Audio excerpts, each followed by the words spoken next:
بسم اللہ الرحمن الرحیم۔ میں جب اپنے گھر سے دفتر کے لیے نکلتا ہوں تو مین روڈ پر آنے کے لیے مجھے دو سڑکیں کراس کرنا پڑتی ہیں۔ یہ اصل میں دو گلیاں ہیں لیکن بہت کشادہ ہیں۔ آخری والی گلی کے بائیں جانب ایک بڑا خوبصورت سا گھر ہے جس کے باہر ایک قریب المرگ شخص چارپائی پر پڑا ہوتا ہے۔ یہ نہ کسی سے بات کرتا ہے نہ چلتا پھرتا ہے، بس چارپائی پر بیٹھا کھانستا رہتا ہے، اور جب کھانس کر تھک جاتا ہے تو پھر کھانسنے لگتا ہے۔ یہ اس گھر کا چوکیدار ہے، لیکن میں جب بھی اسے دیکھتا ہوں مجھے حیرت ہوتی ہے کہ اگر اس گھر میں کوئی چور ڈاکو آ گئے تو کیا یہ چوکیدار انہیں روک پائے گا؟ اس روز بھی میں نے گاڑی آخری گلی میں موڑی تو وہی چوکیدار کھانستا ہوا نظر آیا۔ یہ میری روز کی روٹین ہے۔ چوکیدار کی چارپائی کے بعد مین روڈ شروع ہو جاتی ہے، لہٰذا میں نے مین روڈ پر گاڑی چڑھائی اور آئینے میں اپنا جائزہ لیا۔ 15-20 منٹ کی ڈرائیو کے بعد میری منزل آ گئی۔ میں شہر کے ایک بڑے اور متوسط علاقے میں معروف موٹیویشنل سپیکر کا خطاب سننے آیا تھا۔ احباب زور دے کر مجھے یہاں لائے تھے، اور سچی بات ہے کہ خود میری بھی خواہش تھی کہ میں بھی یہ لیکچر سنوں۔ تھوڑی ہی دیر میں موٹیویشنل سپیکر صاحب بلیک کلر کی ایک چمکتی ہوئی گاڑی میں تشریف لائے۔ اس گاڑی کے پچھلے بمپر پر الگ سے ایک تختی لگی ہوئی تھی جس پر MS لکھا ہوا تھا۔ شاہد یہ موٹیویشنل سپیکر کا مخفف تھا، اور اپنی گفتگو سے حاضرین پر ایک سحر طاری کر دیا۔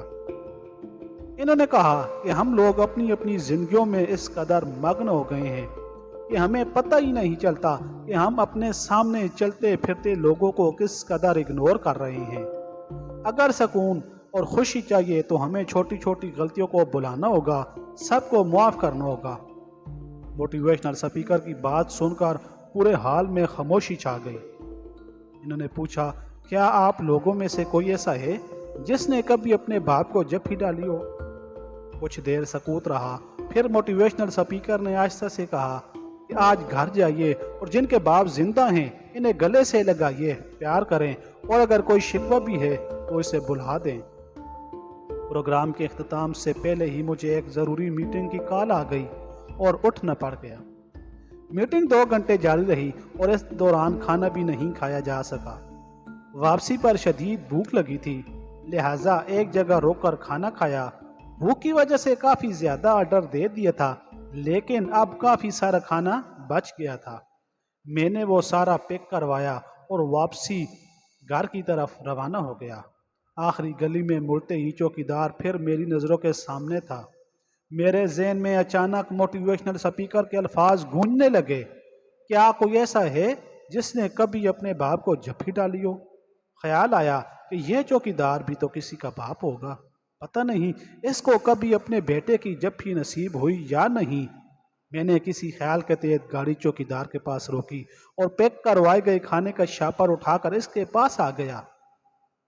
سلام دعا کے بعد میں نے شاپر اس کی طرف بڑھاتے ہوئے نہایت احترام سے کہا کہ یہ بالکل تازہ کھانا ہے، آپ کھا لیجئے۔ اس کی آنکھوں میں ایک چمک سی ابھری اور پھر اس نے انتہائی تیزی سے شاپر جپٹ لیا۔ اس کا انداز بتا رہا تھا کہ شدید بھوک لگی ہے۔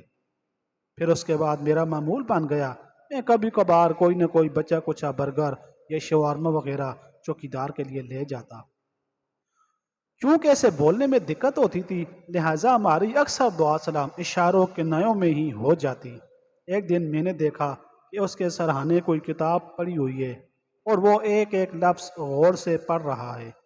مجھے بہت اچھا لگا کہ ان پڑھ ہوتے ہوئے بھی اسے کتاب پڑھنے کا شوق ہے۔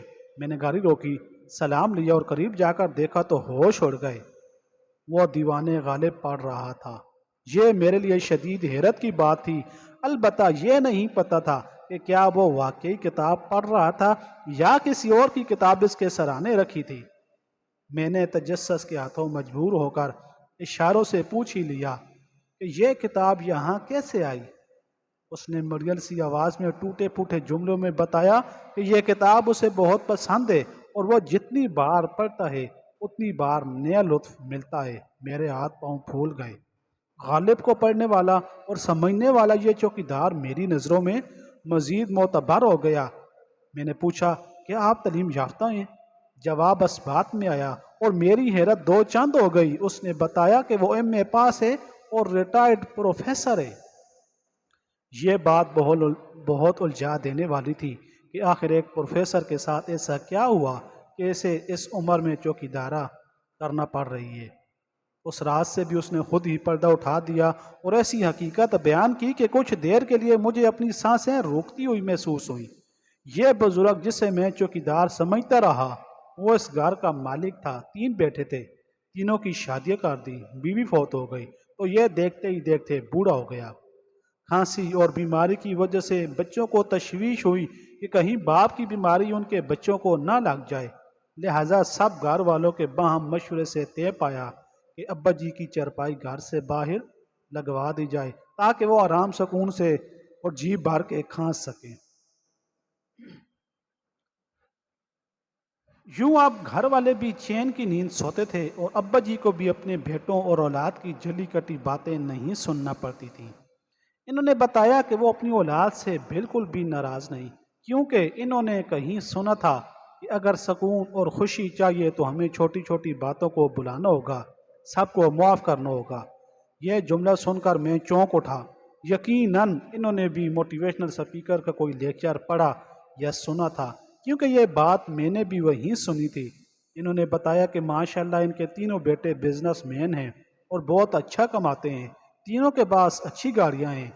میں نے اس روز بہانے سے انہیں بہت کوریدا کہ شاید ان کے دل میں اپنے بیٹوں کے لیے کوئی تھوڑی سی بھی نفرت ہو، لیکن وہ ہر حال میں اولاد سے راضی نظر آئے۔